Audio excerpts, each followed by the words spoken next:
Welcome to Penrose Learning, where we make understanding easy. You start by assembling the exact originals and copies you need.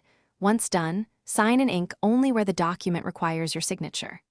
Make sure to bring a valid photo ID, national ID, passport, or driver's license, because the notary will verify identity. If your paper needs translation or a witness, arrange that before you travel. Also, check whether the document is for local use or abroad. This affects whether you'll need an embassy or apostille later. When you arrive, hand over the originals, copies, and your ID and tell the notary the document's purpose. You will sign or acknowledge the signature in the notary's presence. Do that calmly and follow any guidance.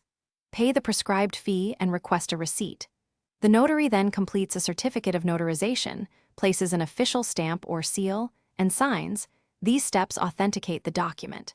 Keep the receipt and notarized copy together for the next steps, which may include verification or apostille. Before you leave, inspect the document. Confirm the notary's stamp, signature, date, and registration number are present and legible. This avoids delays.